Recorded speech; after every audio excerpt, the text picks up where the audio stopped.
Hello, and welcome to the Sinobabble podcast.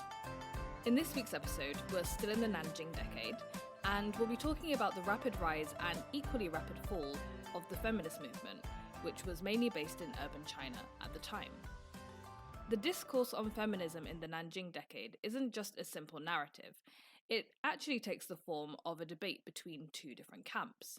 There are those who believe that women were the champions of the feminist movement through their various publications, groups, and activist movements. And then there are those who believe that the women's movement was essentially co-opted simultaneously by the commercial industry for profit, the government for greater control over society, and the disenfranchised male intelligentsia for their own political gain. The debate is quite an intriguing one, and is also wrapped up in other social and political developments taking place at the time, such as the development, or lack thereof, of a democratic movement, the launch of Chiang Kai-Shek's New Life movement, and the growth in competition in the newspaper and magazine industry. What I want to do in this episode is go through both arguments, throwing in a couple of case studies along the way to keep it juicy, and in the end, I'll evaluate the two so we can have a better idea of the true nature of feminism and the new woman in 1930s China. But first, as always, let's start with a little bit of background.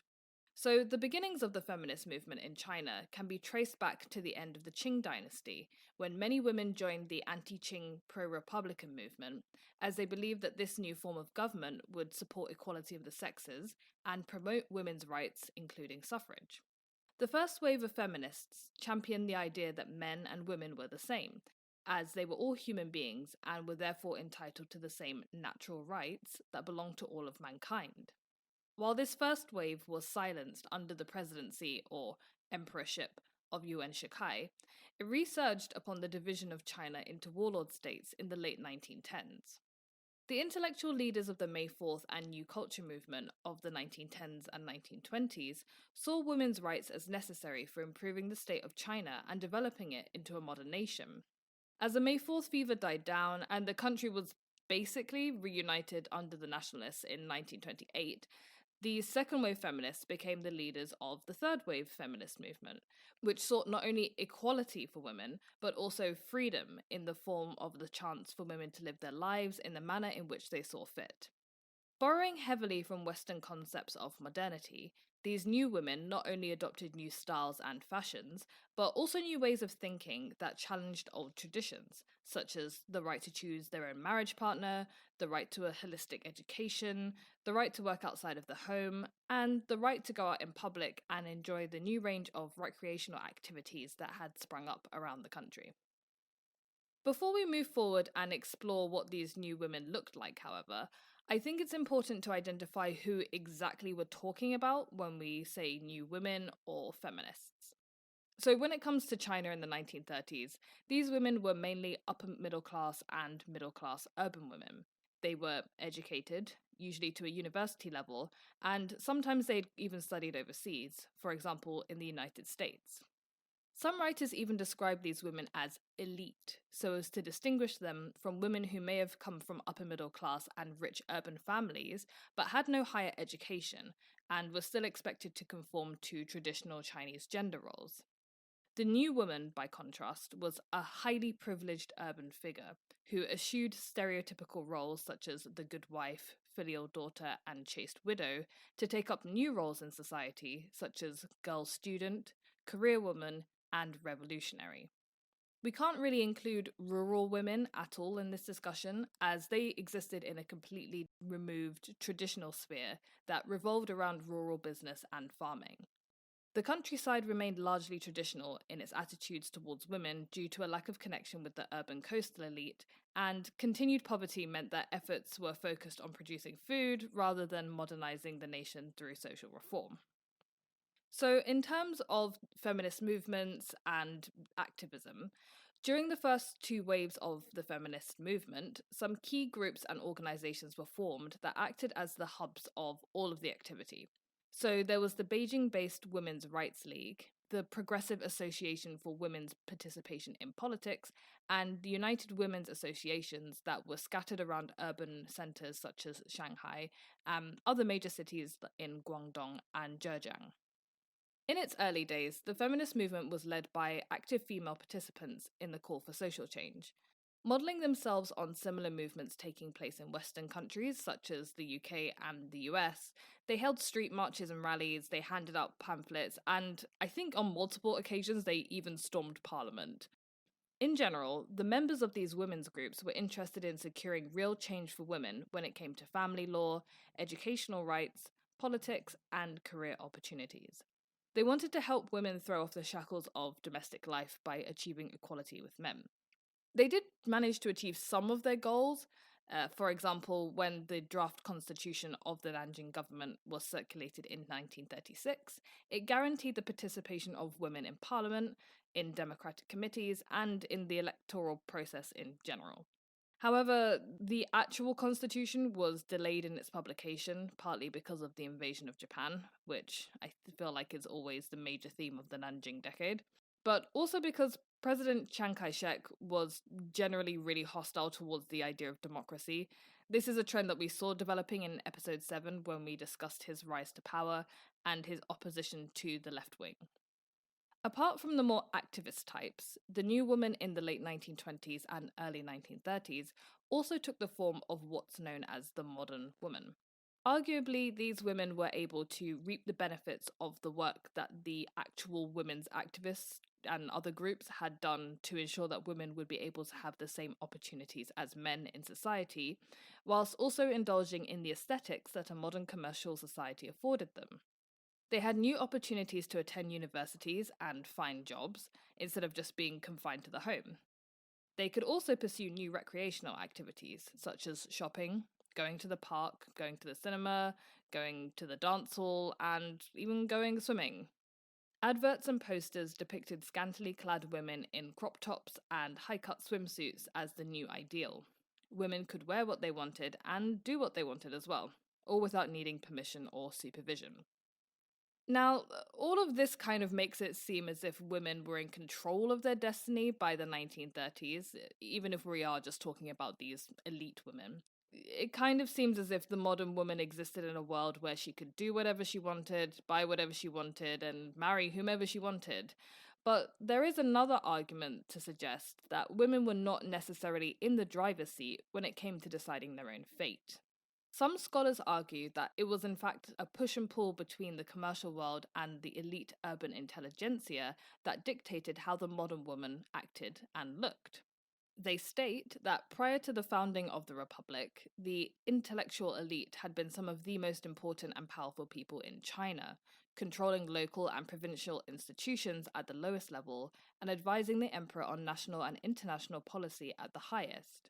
With the fall of the imperial system in 1911, however, which ironically the reform-minded Western-educated intellectuals had been calling for, and with the modernization of China's economy, military, and broader education systems, the power of the intellectual class ebbed until their influence over governance of China reached its lowest point with the ascension of the nationalist government in 1927. Chiang's government was almost completely staffed with military and businessmen, leaving the intellectual class feeling as if they had been usurped by basically the rich and the strong. Okay, fine, so the intellectuals were pissed off because they felt they should be running the country. What's new? But what does all of this have to do with the women's movement? Well, part of the traditional role of the intellectual was to determine the correct moral positioning of the emperor and the nation, and provide guidance and wisdom as the enlightened leaders of the dynasty. This is during the imperial period. Their lack of a strong political foothold in modern China meant that they turned to the next best thing over which they could exert their control, and this is what Professor Louise Edwards has termed policing the modern woman. These intellectuals adopted the cause of the new woman and debated it hotly to show that they had the correct understanding of how to modernize women and therefore how to modernize China. Because, education equals I'm enlightened equals I know better than you about everything. They may not have had access to political power, but they did control large swathes of the modern publishing and journalism industries, as well as the film industry, as we've discussed over the past couple of episodes. The boom in the newspaper and magazine industry meant that articles written mostly by men for men could reach circulations in the tens, if not hundreds of thousands. These articles included discussions about women, which usually focused on how the new woman fit into the schema of modern China, what this new woman looked like, how she behaved, and what role she played exactly. So, what did the new woman look like to the properly educated, nationalist minded modern intellectual? The new woman was to be intelligent and moral. Instead of just aiming for a good marriage, she aimed to be independent in all areas of life, financially, educationally, and socially. She should have a well developed, well rounded character and not only strive to have knowledge of national affairs, but also strive to use her knowledge to benefit the nation in some positive way. She should have a politically oriented mindset, as well as a moral, virtuous disposition. This was no short order. This portrayal of the modern woman was in contrast to the one crafted by the commercial industry through their advertisements of new modern consumer products. Throughout the 1920s and 1930s, the commercial sector in China had crafted the image of the perfect modern woman. She had a bobbed haircut, high-heeled shoes, she was wearing the latest fashion and makeup, and she lived in a home equipped with all the modern furnishings. This image was deplorable to the intellectuals, who drew a sharp distinction between the real new woman and the pseudo-modern woman that had been created by new business. As Professor Edwards puts it, for intellectuals, quote, education prompting concrete political action was privileged over education for recreation. Knowledge of international affairs was contrasted with knowledge of international fashions.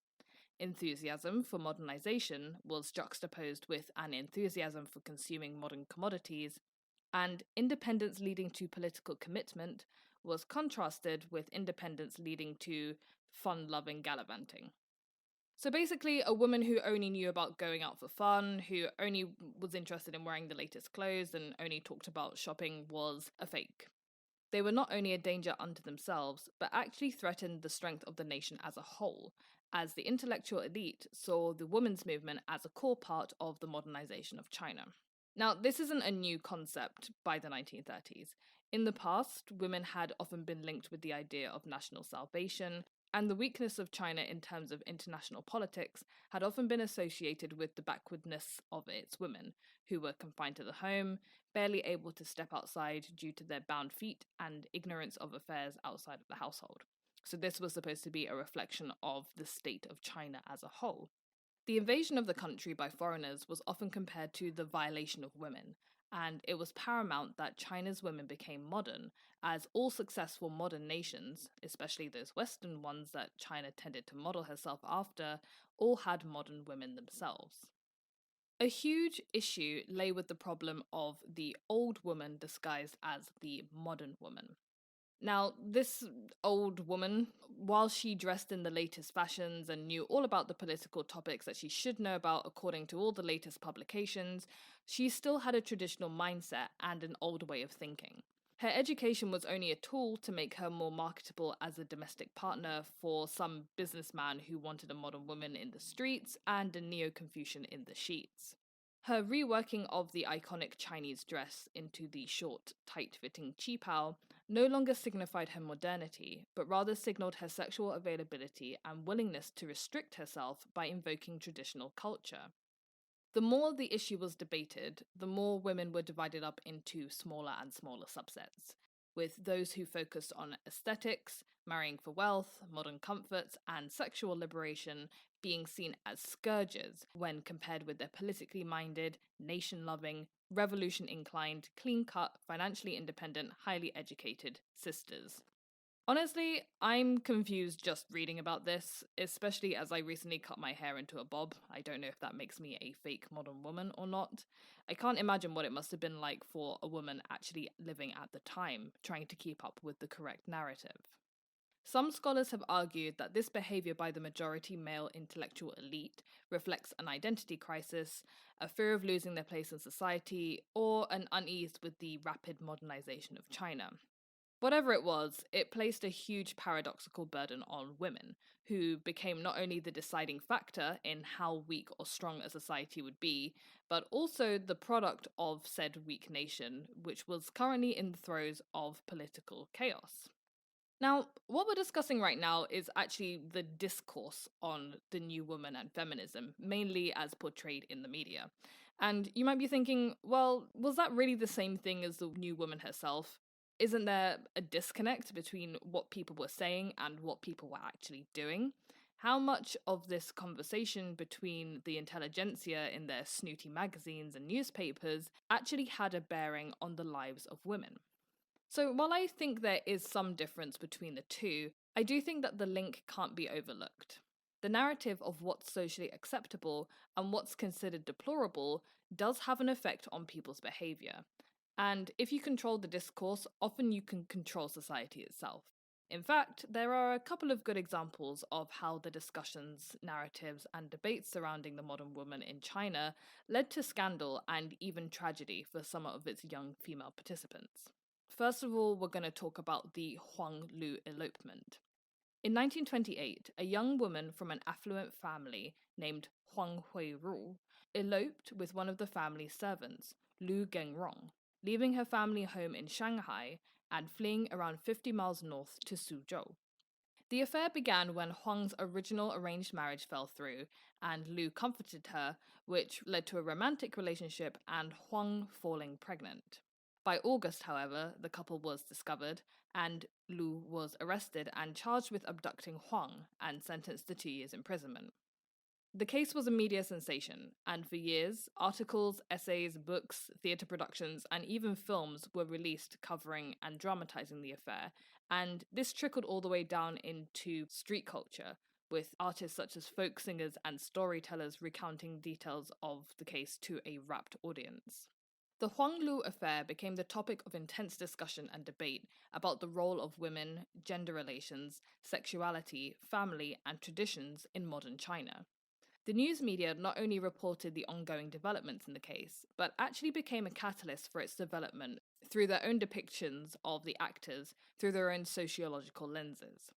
Huang, who can't technically be considered one of these new women because even though she was from a rich family, it was a very traditional family and she didn't have a university degree.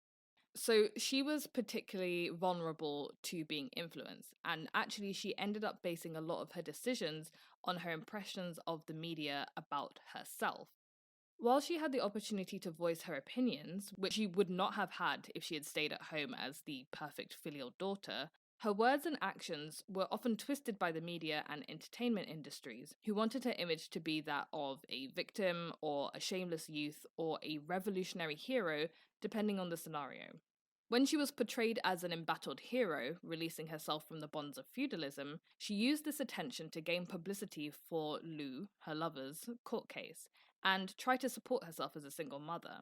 However, when her image was changed by the media into that of a helpless, weak woman, she seemed to take the image on as people began to sympathize with her and encouraged her to return home to her family, which she actually did.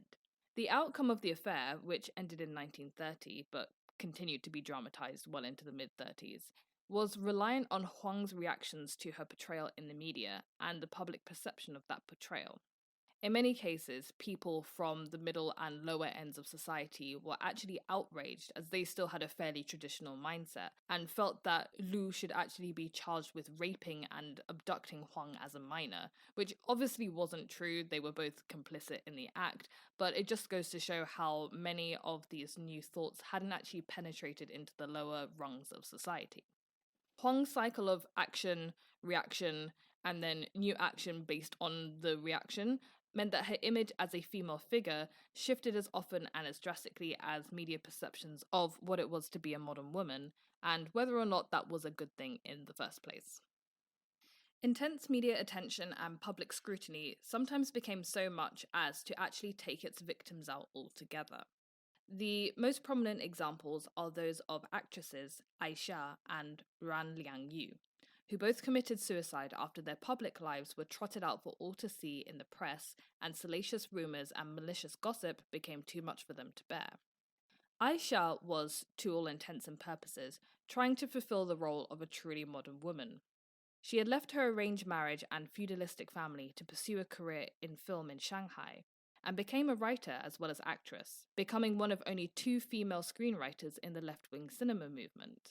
Intense public pressure surrounding her love affair with the director is said to have led to her suicide, and the tragedy was then emulated in director Tsai Chu-sheng's film New Women. The star actress, Ran Liang-yu, later committed suicide, again seemingly collapsing under the weight of public interrogation over her scandalous love life. She died at just 24, having had her name smeared in the press due to her lifestyle. I think these cases demonstrate just how complicated it was to be an acceptable modern woman in an age where the definition was constantly shifting under one's feet. I think it also reveals how susceptible young women were, not only to societal pressures, but also to a reversion to traditional values and actions. The idea of committing suicide, for example, was not actually seen as a negative or dirty thing, but rather a noble and virtuous act committed by widowed women who wanted to remain loyal, wronged women who wanted to be later martyred, or women who wanted to avoid bringing pain or shame to their families. The state of flux in Chinese society meant that, in reality, the women that were produced were halfway modern and halfway traditional, caught in a vortex created by this warped culture. While the post-Enlightenment intellectual version of womanhood did battle with commerce and occasionally actual women, the nationalist government under Chiang Kai-Shek came up with its own version of ideal femininity under the social policy known as the New Life movement. We're going to talk more about what the New Life movement was when we get to the episode on politics and fascism during the Nanjing decade, but that's in a few episodes' time. For now, I just want to give a brief overview of the aims of the social policy with regards to women. The New Life movement was a campaign launched by Chiang Kai-shek in 1934 in order to promote a sort of pseudo-traditional Neo-Confucian morality, mixed in with a bit of Christianity, authoritarianism, and nationalism. When it came to women, this essentially meant the promotion of traditional feminine virtues. As far as this movement was concerned, women should focus on being good mothers and virtuous wives, and be devoted to maintaining a domestic utopia.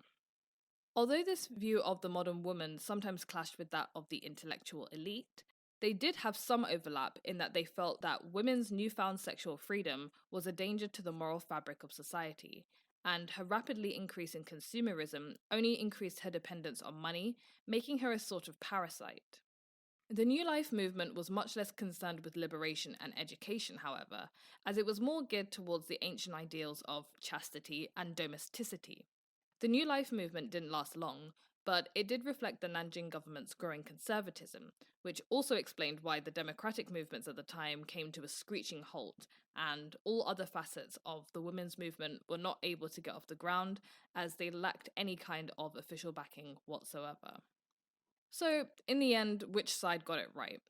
Was the feminist movement of the 1930s a broad social movement led by pioneering women? Or was it directed by the male intellectual elite of urban China, or even the commercial industry? The irony that the entire women's movement may have been initiated, controlled, and derailed by men is not lost on anyone, I don't think. But luckily, I don't think it's as black and white as all that. To me, it seems like a case of women owning the action, and the elites in society, the majority of which were men, owned the discourse. Many of the women in society were freed. They were able to go off and have new experiences. And yes, being able to be a consumer is a sort of freedom. They could wear high heels, study at university, marry whoever they wanted, take jobs outside of the home. But all the while, they had to battle with society's pressures and expectations, which were constantly shifting and often in conflict with one another. Women were constantly being scrutinized, judged, and ridiculed for their behavior. And while they were being told how to behave, what they were being told was constantly evolving. I think the case studies that I pointed out earlier really demonstrate this really well, especially how this evolving narrative could even lead to a change in one's character, damage one's psyche, and even lead to suicide. But in the end, it all came crashing down. Like I said, this is the theme of the Nanjing decade. Nothing really gets a chance to get up and get going, you know? The reasons that feminism wasn't able to take off revolve around China's political and military circumstances. Once the war with Japan broke out, women weren't really the focus of male intelligentsia anymore, and the discourse around national salvation shifted to new ground, mainly political and military. Also, the nationalist government became particularly hardened against any sort of democratic movement, and this led to a further dampening of any chances for women to be more involved in the political process. Women did go on to become prominent figures in the war. They fought on the front lines for both the nationalists and the communists, and they acted as political and cultural figures, though this was more in the communist camp, I would argue, than the nationalist camp. However, the ideals and the discourse around the new woman remained confined to the post-May 4th Enlightenment period, only to emerge once again once the CCP took power in 1949 to create their own version of the new communist woman. So that's it for this episode, guys. I hope you enjoyed it and you learned something new.